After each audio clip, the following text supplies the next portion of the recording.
amasanyalaze banna bakungubazi bannange mwenna basebo ne bannyabo abantu mwenna abavudde ebitundu ebyenjawulo okujja wano ku mbaga y'omulongo Kato Disembayo.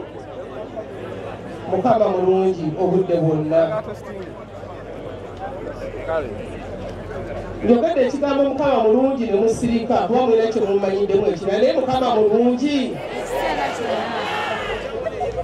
okwo okubola kwe twagambye mu kujjewo bwenyumira ne mundabamu ate ekirala kisobola okunyiiza ate bwe kunyiigira bw'otanzyako omusonyiako ekisiraayo. Basebo ne bannyabo amannya gange nze Namutebi Silivia.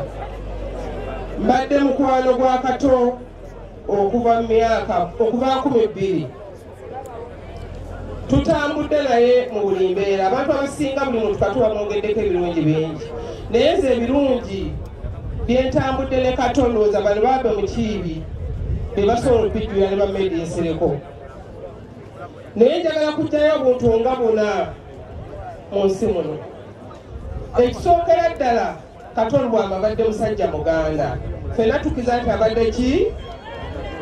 Omusajja omuganda atalina ffumu mabega wa kitala toli muganda.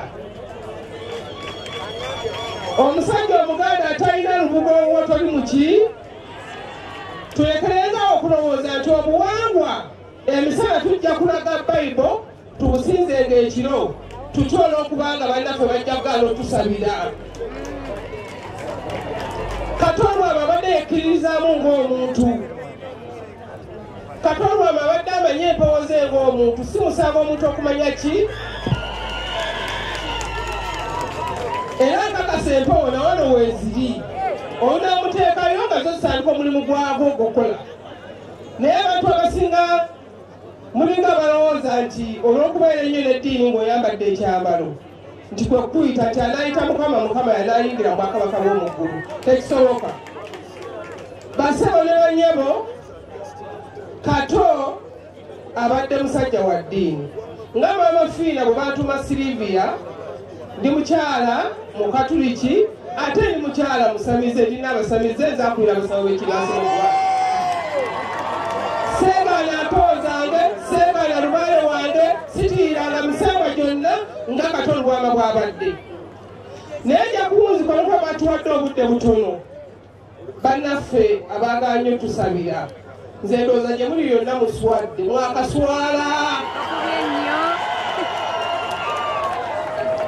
Twafunye pasita, twafunye omusumba, twafunye Sebo pasita wange olwaliro nangidde mukutongole newe banvudde wano naye kutuba Sebo nkwetaaga ojja osabire. Sebo pasita Bugingo, taata pasita Bugingo, neema wano nti n'abapasita bange babiri mu nsi muno.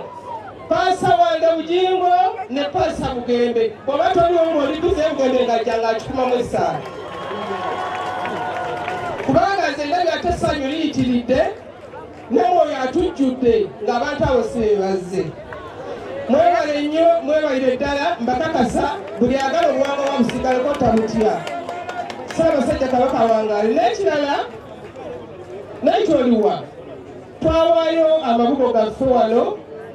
Naye kyoliwa twawaayo amabugo deni era tugenda kuddamu twongere kubanga abaana bano bava wano balina okunywa amata balina okweyagala n'abantu olina okuba ng'okudaakuda abaana. Katwongereyo obukadde 2 ng'amabugo ku ssente zetwawaayo Sebo. Ekitiibwa ky'amaanyi ekimuli kya Maama Phina mukitegeke akiteekeko lumu.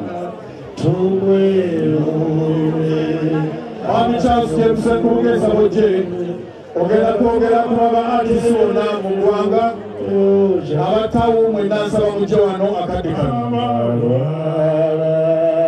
sabe Maama Phina ategeka ekimuli